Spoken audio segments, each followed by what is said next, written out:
سایه بختک. شایان ریمیکس.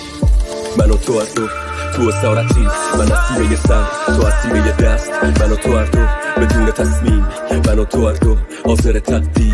دل به من نبند، من یه روزی تو بادم، یه روز زیر شونم، یه روزی آزادم. تقدیرم این بود نگاهم کنی، ای بلند شم و تو کوتاهم کنی. کندی نکن کار تو بریدنه، نترس کار من دوباره رویدنه. اگه نبری و دم جنگ بزنی، شاید یه گوشه تو انبار زنگ بزنی.